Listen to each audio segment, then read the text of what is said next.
Production support for the Friday Zone is provided by Southern Indiana Pediatrics, part of IU Health, Southern Indiana Physicians. For decades, parents in our community have trusted their children's care to Southern Indiana Pediatrics. Learn more at siphysicians.org. The Margaret A. Cargill Foundation, and by WTIU members. Thank you. Hey Maddie, today's show is about the call of the wild, so I've been working on some animal noises. You ready? Yeah. Here's a hawk. Huh? Here's a lion. I'm a lion. Huh? What do you think? Not bad. Not Well, bad. you think you can do better or something? Yeah. Okay, let's see. How about an elephant?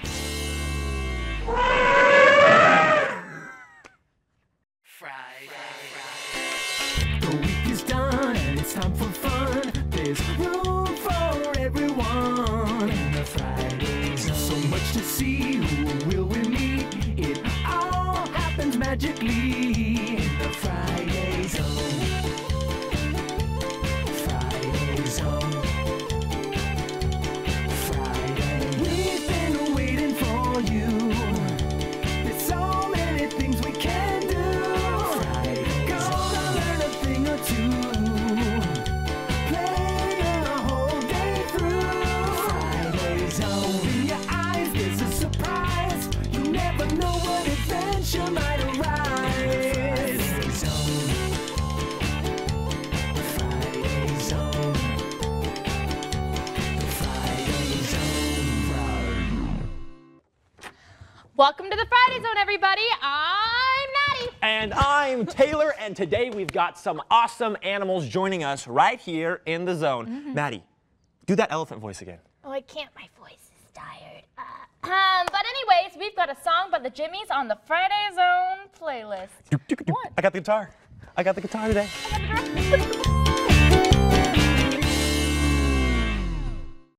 Uno, dos, uno, dos, tres.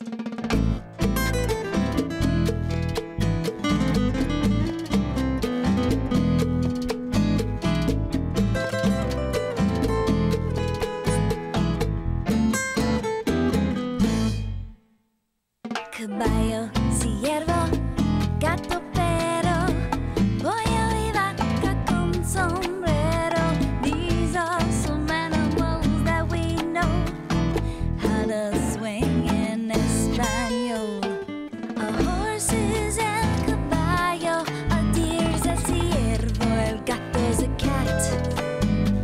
My dog is also el perro, sometimes I call him that. Pollo, chicken, or pollo. When you have a chat, I know that la vaca con sombrero is just a cow with a hat. Swing in Spanish is easy, yeah. When you know what to say, you'll be swinging Spanish if you practice every day. A rooster is el gallo, a hen is la gallina, a bear is el oso, la onza is a cheetah, a frog is la rana, a pig's el cerdito. The Jimmies think swinging in Spanish is neato. Caballo, ciervo, gato, perro, pollo y vaca con sombrero.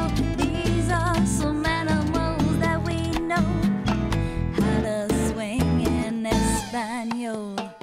A horse is el caballo, a deer is a ciervo, el gato is a cat.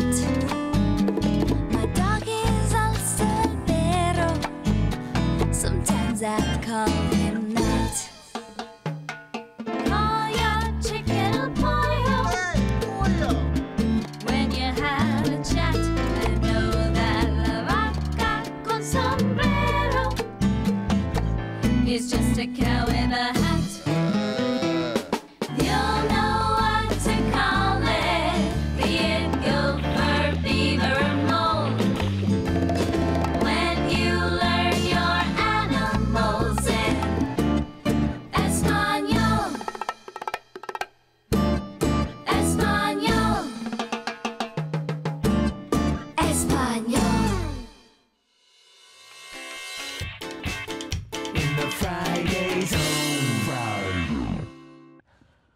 Welcome back, guys. We're joined by Ella and Jeff from Fat Fibs. And today we'll be talking about amphibians and reptiles. I thought we were talking about lies, like fibs. No, but Fib stands for amphibians. Okay. Jeff, Ella, thanks for coming in. So what have you brought with you? This guy right here is a bearded dragon. Okay. They're native to Australia. And, you know, as far as we're concerned, this is what we specialize in. And what we'll tell all of our customers, these are the puppy dog of the reptile world. And then that is a reptile. This is a reptile, and this guy, he's about 1 year and 5 months old. He'll get a little bit bigger, but you know, they don't get too big, or too unmanageable. And this is the demeanor of them. You know, you can. So nice. Yeah. Well, and earlier we were talking about his color actually changes when he's cold and when he's warm. Yeah, so of all the things we brought with us today, he's the only one that requires like a heat lamp. Okay. Something that would help boost his metabolism, get his temperature up. They do come from a desert environment in the wild. So, but yeah, once this guy's in his element and he's warmed up into his optimum heat, he's a very, very bright red. So like brighter than the couch or even Maddie's Close. sleeves on her shirt. Close. Wow. Yeah. What their natural way of surviving in the wild is when they're cool, they get dark and try to retain as much heat as they can. So when they're not in their element, they are going to be a little bit darker than normal. Cool. And Ella, what do you have over This is Malawi. She is a giant gecko. Wow. They are the largest gecko in the world. They are also the most vocal lizard of any of the species. So they make noise? Yes, they do. What kind of noise? Like, what does it sound Well, like? there's a couple different noises. There's a whistle. There's one of them that kind of sounds like a scream and a growl. It's when they're frightened, they'll kind of. It's really scary. Yeah. Like the noise With the you bearded made dragons, earlier. the bearded dragons don't make any noise at all. So when we first started getting into these, this was a little frightening. I'm sure. My gosh, you know. What's going on? But you know, but then they calm down. They are from New Caledonia, which is about 700 miles off of Australia. Wow. Yeah. And they can live about 30 years old. And what kind of environment do they usually live in? Primary forest. Okay. They mainly depend on tree hollows for their survival. That's where they live. That's where they lay eggs. Okay. And so the older forests have that in New Caledonia. Yeah. And that's the only place in the world they're found. I've never seen one that big. Oh, their hands are very, very neat, and they're so soft. You can what tell I just love up about in them, here. is that they are so soft. You wouldn't expect a reptile to be so silky soft. Yeah. You You guys feel want if to you hold it want all? to. And It's then actually Jeff? almost like a velvet. Yeah, Jeff, what are these guys? These are along the same families Okay. as the giant geckos that Ella has there. These guys are crested geckos, and these are very popular in the pet trade. They're going to have the same velvety type skin as what the giant geckos have there, but they aren't going to attain the same size. And they also, some of the giant geckos as they get older can have a little more of an aggressive demeanor. You don't get that with your cresteds. This one doesn't have a tail. Why is that? That's actually, these guys were thought to be extinct until about the mid-90s. Really? And, yeah. Oh, wow, that's cool. And they washed up on the same remote island as the giant geckos, and they were field collected, and all of the ones that were collected didn't have tails. Well, it wasn't until they had their first successful breedings in captivity, the babies hatched out with tails. And what happens is, through the mating process and just the rugged outdoor life, they will drop their tails as a defense mechanism. So majority of your crested geckos at some point will end up dropping their tail for one reason or another, and that's quite And do they grow common. back or no? They don't grow back. Okay. You'll just regenerate a little bit of a stump. And what do there. these guys eat? These guys actually, the great thing about them is there's a commercial gecko diet called Crested Gecko Diet. Really? It's a powder form. So easy. And you mix it with water, and you can add some other things in there, some yogurt and things to beef it up and make it tastier. But Cool. yeah, these guys can be a totally insect-free diet. And you guys have one more, and this is an amphibian that you guys brought. Yeah, this is an amphibian. And I hear and this one's kind of a big deal. It's a little bit big bigger. deal. Yeah, everyone. Let me check my lid. You want to take that? You guys ready? Here we go. Okay, there's the dragon. All right. All right, this is Look at that. Paisley the pixie. Oh my gosh. What kind of frog is this? He's a giant African bullfrog. This is the second largest frog species in the world. Oh my gosh. Have you guys ever seen a frog this big before? No. Neither have I. Oh my gosh. And really, pound for pound, or size-wise, this is your largest frog in the world. It's only surpassed by the Goliath frog, but that frog is very slender and really has long legs. But for actual body mass and structure, this is the daddy-o of them all. Oh my gosh. And what do these guys eat? Well, funny you should ask that. Oh, they brought some food. And there's not popcorn in here. Okay. They are primarily, they will be in captivity. You want them to be insectivorous as they're growing up. Now, once they reach an adult size, you can obviously see that this guy's going to take about 100 crickets if you need to feed him. What you end up doing is you start supplementing their diet with frozen thawed rodents. And we brought one of those with us today. Oh my gosh. This is a mouse that was bred and raised strictly for this purpose. For so feeding, he wasn't hurt. He wasn't hurt. They're actually euthanized very humanely. And we're going to try to do this. He might be a little camera shy, but hopefully we can get him. Oh my gosh. As you can see, they've got their own. Maybe he's not a big fan of it. Oh my gosh.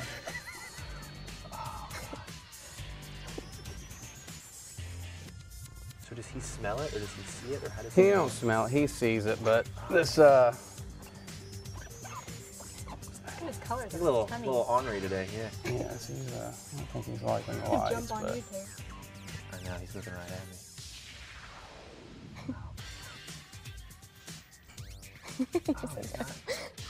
He's not going for it. He just wants to get off the couch. I don't think he likes the Friday zone. Oh, I really want to see him eat it. No, maybe? He's thinking about it. Oh. Well, I guess he's just not feeling very hungry today. But anyway, thank you guys, Jeff, Ella. Thank you so much for coming. This was so great. All right. You guys, this was awesome. We saw the world's biggest frog. Wow. And you guys at home, check out this Friday Zone field trip.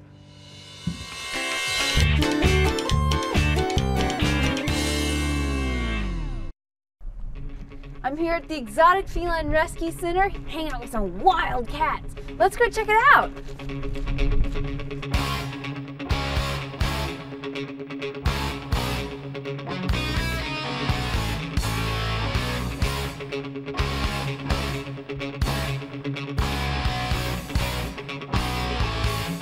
Okay, I'm here with Joe. Joe, what do you do here at the center? I'm the director here. I came here in 1991 with 3 cats and started the center. We've been here for 22 years now, and I'm the one who makes sure that everything works. So how many cats do you guys have here? We have 227 at the moment, 9 different species, and they have come here from all over the United States. A lot of these animals have been taken from illegal owners and have been seized by government agencies. What kind of food do you feed them? Where do you get that from? We feed between 3,000 and 4,000 pounds of meat a day, and we have several people who work at cutting that meat up and passing it out to the cats every day. I am an animal keeper here at the Exotic Feline Rescue Center. And who do we have over here? This is TJ. He is one of our biggest cats here at about 600 pounds. Wow. TJ came from New York, and in New York it is illegal to own tigers as pets, but it doesn't stop people from doing it. So we ended up rescuing TJ at about 4 months old. So you guys ever get to go in there and interact with them, or is it just taking your distance and be nice? Oh, we are completely free of contact from these cats as far as direct contact. We do have contact through the fence. Like I can step up next to him and TJ. And a lot of times he'll give me attention and I'll give him some attention. So that's about as much interaction as we have.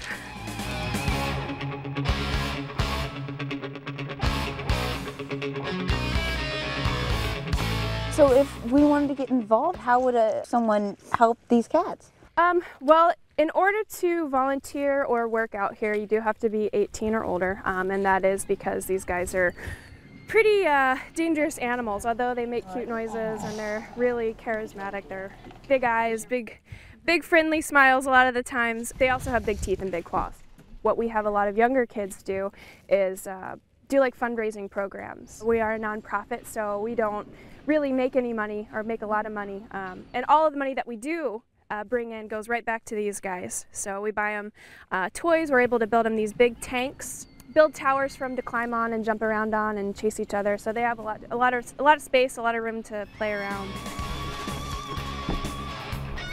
I had so much fun playing with the big cats. Now I'm gonna go spend some time with a little less fearsome one. Good kitty.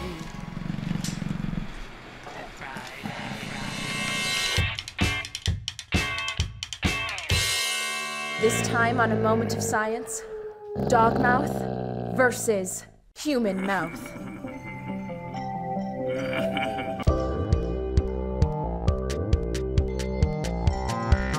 A Moment of Science.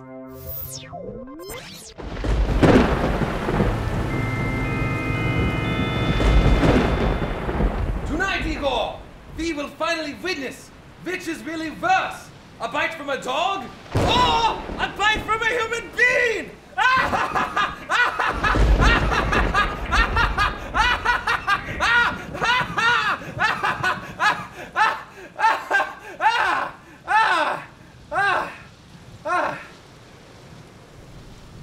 Too much? Yeah. But we have already made a dog bite the test subject. Now it is time to complete the test. Igor, come over here and bite the human being!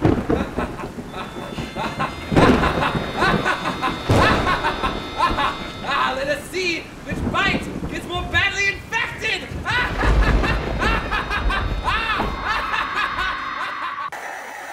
So, would you rather be bitten by a dog or by a human? Well, probably neither. But according to a widespread notion, a dog bite is the better choice since a canine mouth is cleaner than a human mouth. But is it true? Well, yes and no. When we talk about the cleanliness of a mouth, we're really talking about the amount and type of bacteria it contains. Unlike dogs, humans typically do not eat garbage or small woodland creatures in various states of decay.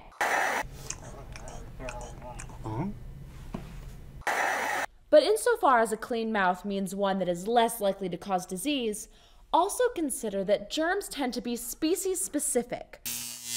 In general, dogs are only susceptible to dog germs, and humans are only susceptible to human germs. So a bite from a human mouth full of human germs may very well be more damaging than a dog bite, even if the dog's mouth is full of harmful dog germs. I'm Mandy Strife, and this has been A Moment of Science. Science! In the Friday Zone.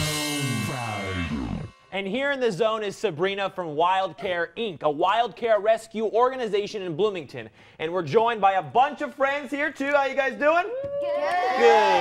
Good. And now she's going to tell us a little bit about how WildCare works and what they do. So what is WildCare? WildCare is a wildlife rehabilitation center. We take in injured and orphaned wildlife and try and rehabilitate them, fix them up, and release them back into the wild. And the difference between wildlife and animal care is that you don't just work with We don't do domestic dogs, cats, things like that. So you brought with you an animal. What's an example of a wild animal that you guys have tended to? This is one we see quite a bit of. This is Artis. This is one of our American crows. Wow.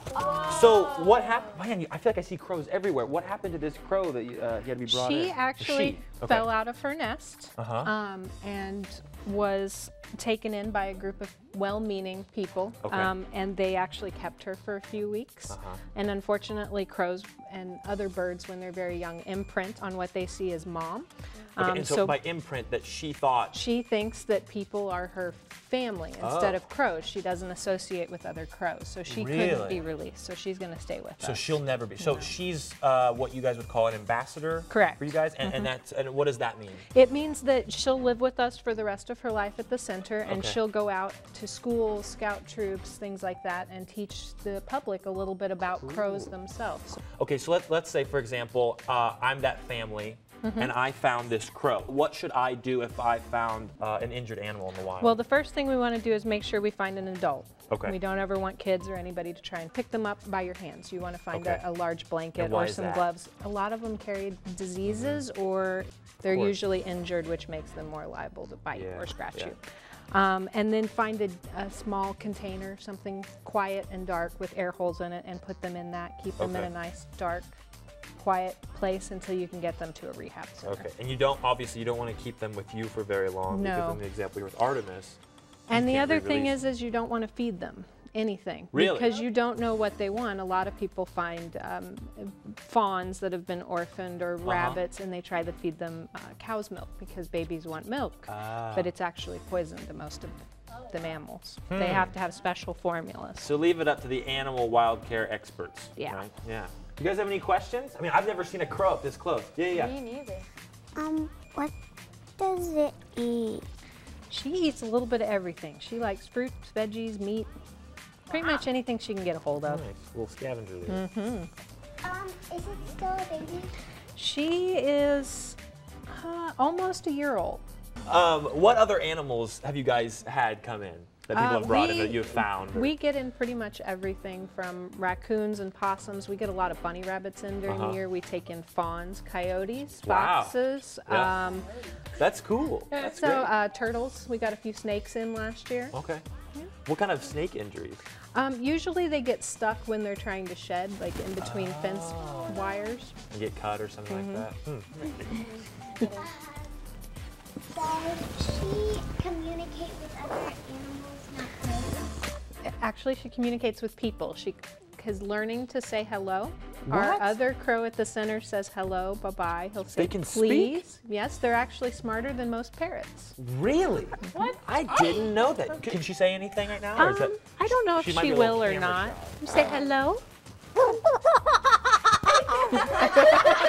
Oh my gosh! That is awesome! Sabrina, thank you so much for coming in. It was a lot of fun.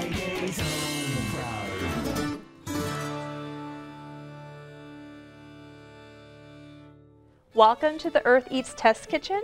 My name is Heather, and today we're going to make one of my favorite drinks, and Felix's too. It's called the Cool Cat because Felix is a cool cat. Yeah, yes I am. I'm a cool cat. You are. All right.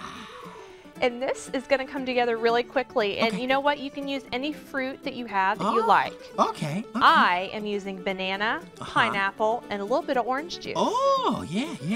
And you know what? I used a pineapple, a real pineapple, fresh. It was prickly. Oh, were you okay? Yeah, really neat. And here's the top, just in case you want to see it. Yeah. Yeah. Look Neat. at that. Yeah. Yeah, that is neat. It is neat. So what we're going to do is we're going to use the blender. Okay. And I'm going to put this pineapple right in. Okay. Drop it right in. Yeah, put that in Nothing there. fancy. Yeah. And then I'm going to put in some banana. Oh, okay. I think I'm just going to use half of it if that's okay. Yeah. We don't want too much we don't want banana. too much banana. Okay. And then I'm going to put in just a tiny little bit of orange Wait. juice. First, we should stare at the orange juice We to make it should. concentrate. Good one, Felix. Did you like that? That was. I did. Yeah, I yeah. did. I That's why thought of this- that. Yeah. Yeah. Okay. Perfect. I'm going to put just a little bit, not too much. Yeah. I'm concentrating. Definitely concentrate. And then I'm going to put in a little bit of vanilla just to give it a little bit of extra flavor. Okay. Not too much. And then I'm going to add some ice because this will be a nice frothy drink, refreshing for summer. Oh, Not too much, just a little bit. Okay. Nice and cool. Like It a cool is. cat. You are. Yeah. And then I'm going to add just a tiny bit of maple syrup. Oh, look at that. Natural sweetness. Yeah. You'll Get kind like of it. sticky. Yeah. It is a little sticky. Yeah. And last but not least, a little bit of milk. And again, you can use almond milk or whatever you have. Because cats like milk, right? They do. Yeah. And that's all there is to it. Oh, yeah, put the lid on. Oh, definitely put the lid on. Maybe one of these days we'll leave it off just to see what happens. Oh, Heather. No, don't no, tease me. I won't. Okay. Okay, I'm going to turn it on. Yeah. Get ready. Okay.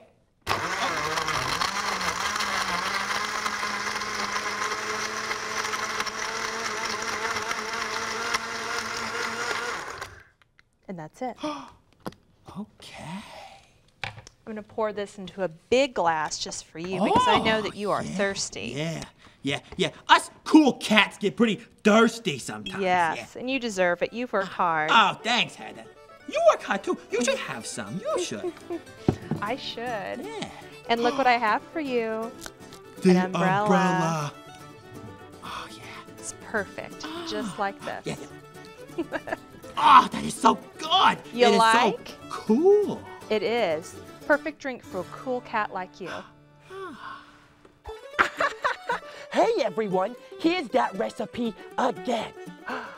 You can write it down or go to our website and watch Earth Eats right on your computer. Yeah, eating smart is more than easy. It's super simple.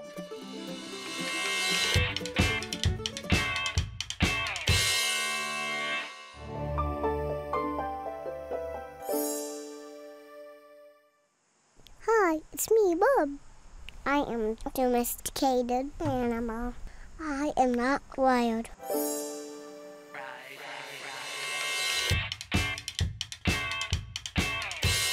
Well, it's joke time with Davy. Joke time with Jack. Joke time with Davy and Joke, I mean Jack.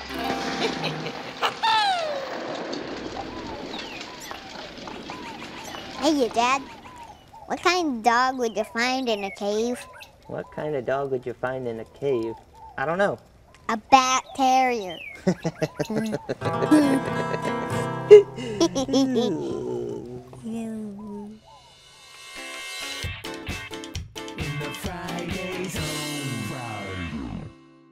We learned a lot of great stuff in the zone today. Sabrina, thanks for coming in and bringing Artemis in. And I want to thank all of you guys for coming in. You have fun today? Yeah, of course you did. Remember to check out our website, FridayZone.org. But remember to live, learn, and play the Friday Zone way. We'll see you here next week. Can we get Artemis to talk again? All right, let's do it.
Production support for the Friday Zone is provided by Southern Indiana Pediatrics, part of IU Health, Southern Indiana Physicians. For decades, parents in our community have trusted their children's care to Southern Indiana Pediatrics. Learn more at siphysicians.org. The Margaret A. Cargill Foundation, and by WTIU members. Thank you.